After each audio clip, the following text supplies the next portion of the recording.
Do you think agriculture is for the poor? Agriculture is for everybody. It's for everybody. The rich, the poor, middle class. It's for everybody, all of us. Um, it's becoming more of a business, agribusiness, and that's our smallholder farmers. We are also psyching them up to have that kind of feeling that it's no longer a hoe and cutlass matter or farm to feed, but it's also a business. Good afternoon. Good afternoon. Please, how are you doing? I'm doing well. Okay. What's your name? My name is Sedi Mubarak. I'm the Deputy Managing Director for Antika Company Limited. Okay. So here in Antika, what do you do?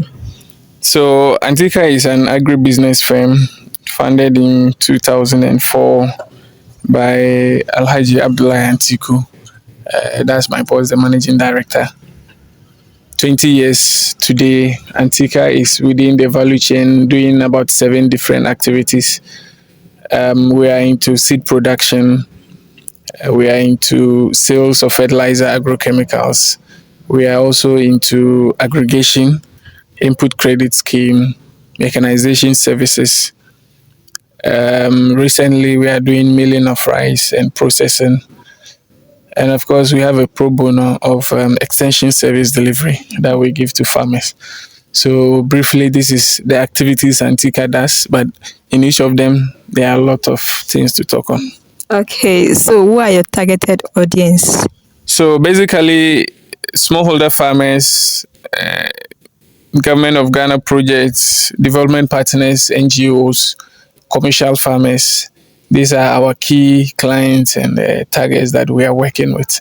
So anything that has to do with farming, that is our focus, and that is what we do. Okay, so what motivated the owner to start this business? There should be one thing that motivated him. Well, I think it's a lot, several factors, and maybe I wish my boss was here to speak more, because during the inception I wasn't there, but the little I understand from his point of view was the aspect of promoting good agronomic practices with the use of fertilizer. I mean, those days it was not something farmers were used to.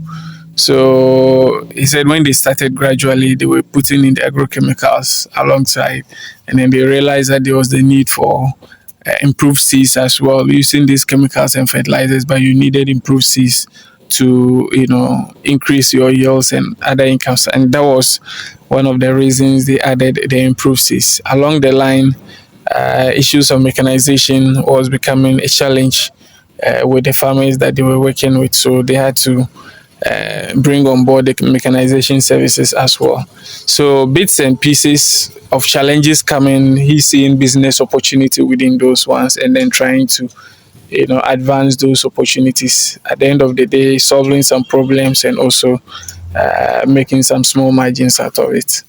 So do you farm yourself, or you have farmers who farm for you and bring the product here?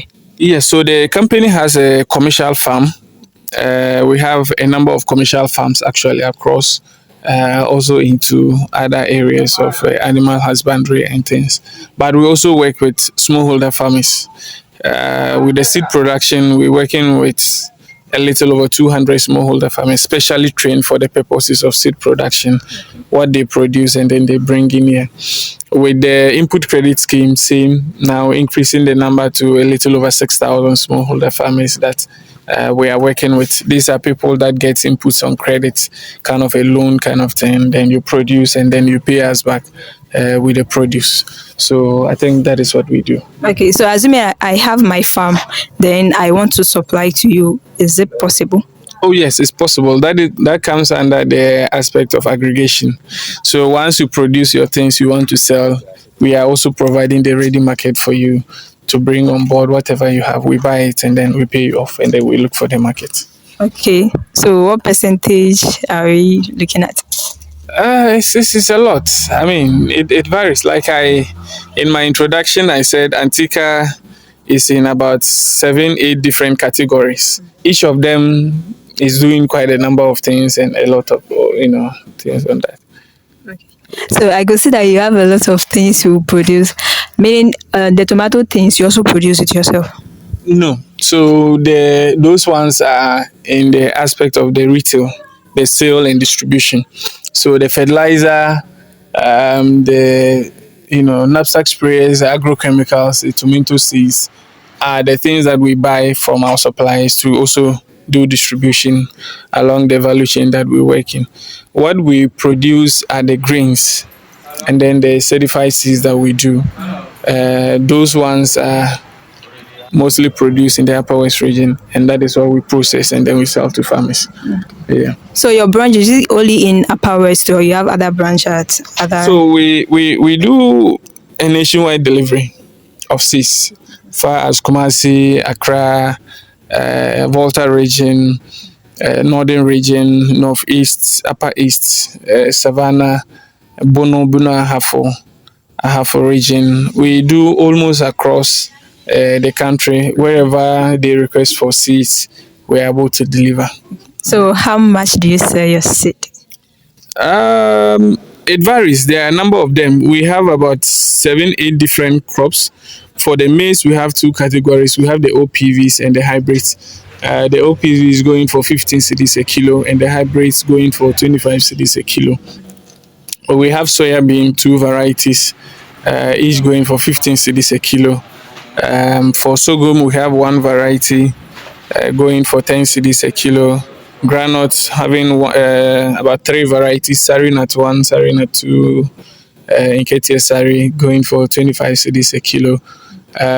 We also have cowpea also in stock, and then what again?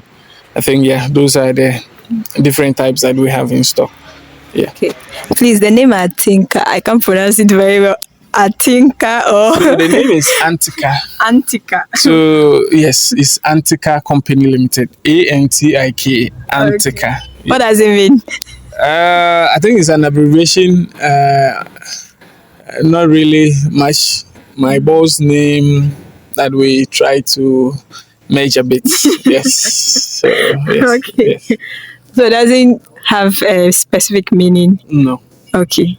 Okay. Yeah. So if you want to contact you for maybe to have business partner with you, anybody outside this, how do you get you?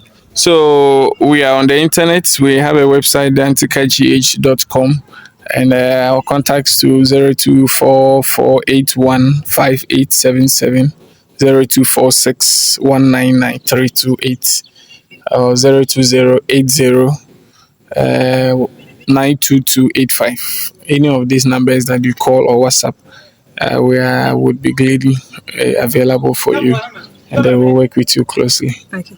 So what time does the product comes?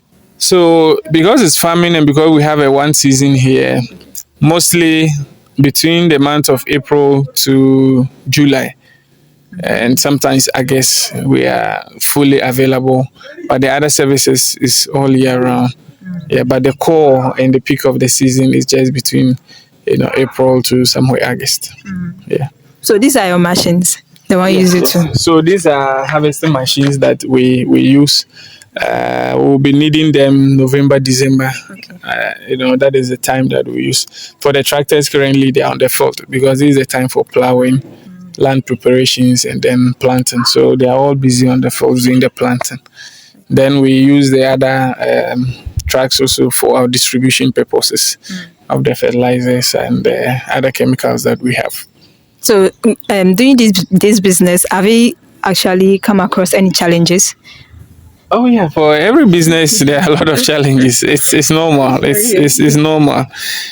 For instance, issues of climate changes is one of the biggest challenges we face within the agriculture space.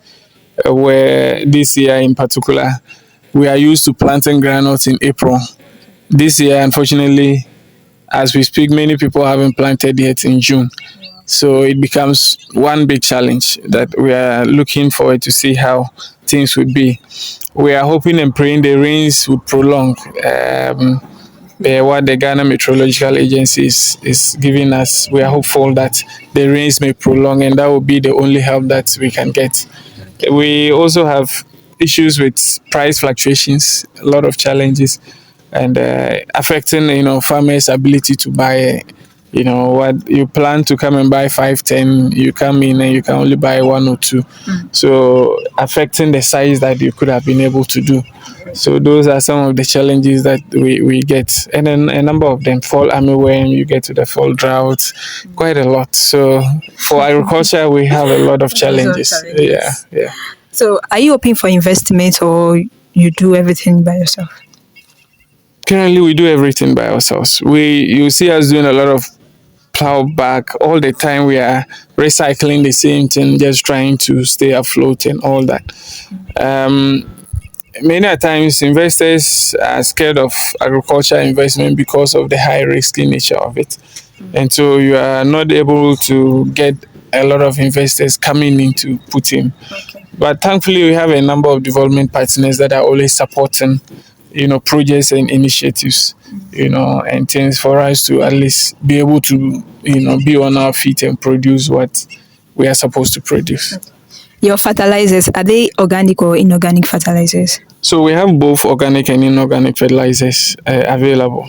I mean, farmers, some want to go the organic way, others also the inorganic, but there is a higher demand for the inorganic more than the organic fertilizers. Yeah, and then we also have the liquid fertilizers also in place. So anytime you come, you can get fertilizers? 24/7. 24/7. So the sack over the white bags, are they fertilizers? So these are certified seeds of rice that are going out pretty soon. Fertilizers are in the warehouse. Okay. Yeah. Okay. Do you think agriculture is for the poor? Agriculture is for everybody. It's for everybody. The rich, the poor, middle class. It's for everybody, all of us. It's becoming more of a business, agribusiness, and that's our smallholder farmers. We are also psyching them up to have that kind of feeling that it's no longer a hoe and cutlass matter or farm to feed, but it's also a business that is engaging a lot of people. So you farm, you are able to pay school fees, you're able to take care of medical bills and all those things and make a business out of it. So everybody now we're beginning to wake up to the reality that agriculture is not just for the poor, it's for everybody. African youth, we think that agriculture is for the poor. So what advice do you have for our young people out there, like me, myself? We're missing the point big time. If we used to think that way, we need to rethink well, because within the agriculture space, one, there are a number of crops, and two, there are a number of activities that we are doing, and a number of sectors as well. Some people just focus on the farming aspect. Along the value chain, there are a lot of activities that we can engage in. IT in agriculture is there, rearing, looking at other aspects of other animals and things, grass cutters, you see mushroom growing, all those are agriculture activities. So it is not just the bulky nature of, going to the farm, getting some maize and other stocks and things. It goes beyond that. Aggregation on it is also part. So there's a lot. What more we need within the agriculture space is trust.